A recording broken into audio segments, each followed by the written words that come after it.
کیا وجہ ہے ایرانی سرزمین امریکی طیاروں کا قبرستان بنتی آ رہی ہے؟ یہ آج کی بات نہیں، یہ واقعہ پہلے بھی ہو چکا ہے۔ 1980s میں جب انقلاب اسلامی ایران آ چکا تھا،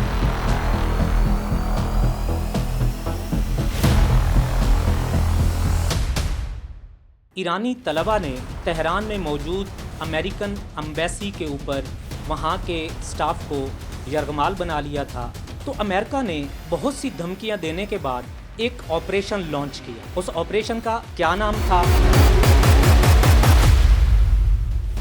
اس آپریشن کا نام آپریشن ایگل کلا تھا۔ 3 to 5 اپریل 2026 اسی طرح امریکہ نے پھر سے ایران کی مٹی کو چھونے کی کوشش کی، اور پھر سے امریکہ کے طیاروں کے ساتھ کیا ہوا ہے آج ہم بتانے کے لیے حاضر ہوئے ہیں۔ السلام علیکم، میں ہوں مجاہد علوی۔ سٹوری ہو 1980s کی، جب امریکہ نے ایران کے تہران شہر کے لیے ایک آپریشن لانچ کیا، اور اس کا کوڈ ڈیزرٹ 1 تھا۔ اس آپریشن کا نام آپریشن ایگل کلا تھا، تاکہ وہ امریکنز جو سفارت خانے میں تہران میں موجود تھے اور نوجوانوں نے ان کو یرغمال بنا لیا ہوا تھا، ان کو اچک کے عقابی انداز میں امریکنز ایران کے اندر سے اچک کے لے کے چلے جائیں۔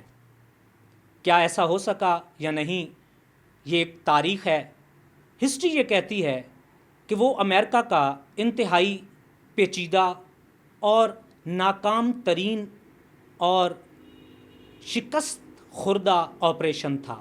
کیا تھا یہ ہم بتائیں گے۔ جب آپریشن ایگل کلا لانچ ہوا، فل نائٹ آپریشن کہتے ہیں اس کو، رات کی تاریکی میں امریکنز چاروں فورسز اس آپریشن میں شامل ہوئیں۔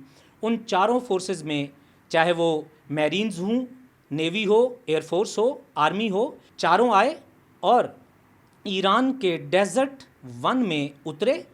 ان کی کوشش یہ تھی کہ ہم رات کی تاریکی میں مکمل طور پر آپریشن کر کے صبح کی روشنی پھوٹنے سے پہلے یہاں سے نکل جائیں گے، لیکن خدا کو کچھ اور منظور تھا، جس کے بارے میں امریکن صدر جمی کارٹر نے کہا تھا کہ لگتا ہے کہ خدا ایرانیوں کے ساتھ ہے۔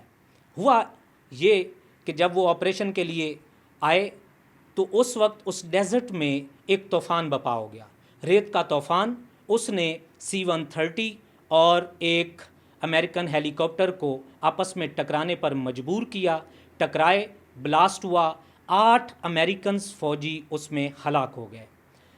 وہ مٹی جو ایرانی مٹی ہے، جب بھی امریکنز نے اس کو چھوا ہے، کچھ انوکھا ہوا ہے ان کے ساتھ۔ اسی طرح بالکل بے عین ہی 3 سے 5 اپریل کو جب امریکنز F-15 ایران کے سرحدی علاقوں پہ ایئر سٹرائک کے لیے موجود تھا، اور ایرانی ایئر ڈیفنس نے ایک انوکھا اور نرالا کارنامہ انجام دیتے ہوئے اس کو ہٹ کیا، اور اس کے 2 پائلٹس ایجیکٹ کر چکے۔ اس ایجیکشن کے بعد امریکہ نے ایک نیا آپریشن لانچ کیا تاکہ وہ اپنے ان پائلٹس کو آزاد کروا سکے۔ تاریخ کہیں پھر سے دہرائی جانے لگی تھی، ہر طرف سے ایک حیران کن ماحول بن چکا ہوا تھا کہ کہیں وہی والی تاریخ دوبارہ تو نہیں دہرائی جا رہی، اور کہیں نہ کہیں کچھ نہ کچھ ایسا ضرور ہوا ہے۔ 3 سے 5 اپریل کی رات جو اصفہان کا بارڈر ایریا ہے، جس کو زیگرس مونٹین کہتے ہیں، وہاں پہ امریکن ایک پائلٹ جا کے چھپ جاتا ہے، اور اس کے ٹریکنگ کے ساتھ امریکہ ایک بہت بڑا آپریشن لانچ کرتا ہے تاکہ اس کو ریسکیو کیا جا سکے۔ اس آپریشن کو بھی آپریشن ریسکیو یا ریسکیو آپریشن کا نام دیا گیا ہے۔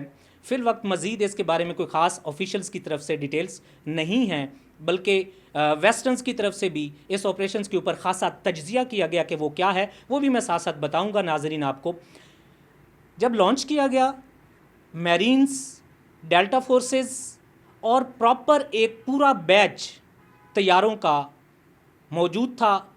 یہ آپریشن 1980s کے آپریشن کی طرح پوری رات کا نہیں تھا، بلکہ آدھی رات کو لانچ کیا گیا، اور آدھی رات کے بعد ان کی کوشش تھی کہ ہم صبح کی روشنی پھوٹنے سے پہلے اپنے پائلٹ کو اچک کے لے جائیں گے۔ اس حد تک تو امریکنز کامیاب ہو گئے۔ یہ سٹوری بھی ٹھیک، یہ خبر بھی ٹھیک ہے کہ امریکنز اپنے پائلٹس کو تو لے کر چلے گئے، لیکن ان کے ساتھ کچھ انوکھا واقعہ ہوا ہے، اور وہ واقعہ بالکل 1980 کے دور والا واقعے کے ساتھ ملتا جلتا ہے۔ اس وقت جب امریکنز طیارے آئے تو طوفان نے ان کو گھیر کے آپس میں ٹکرانے پر مجبور کیا، اور وہ بلائنڈز ہو گئے تھے، اندھوں کی طرح ایک دوسرے میں ٹکرائے اور گر کر تباہ ہو گئے تھے۔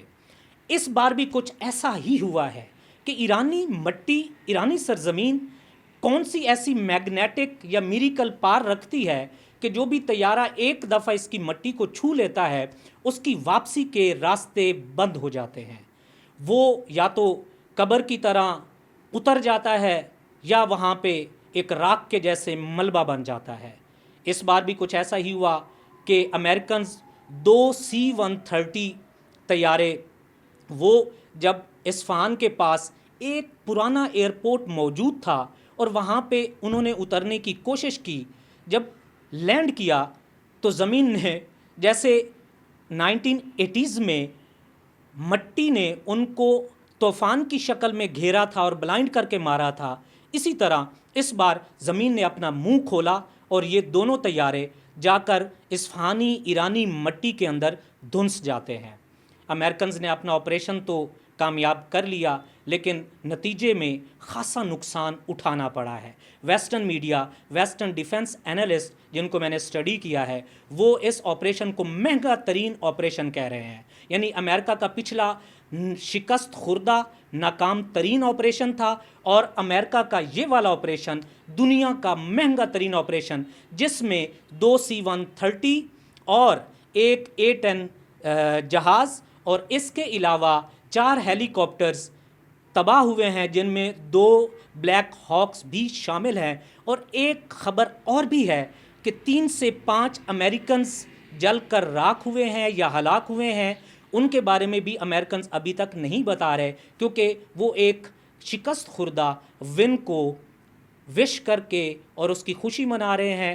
حقیقت میں رپورٹ کیا تھی وہ آپ کے سامنے پیش کر دی گئی ہے۔ بہت شکریہ۔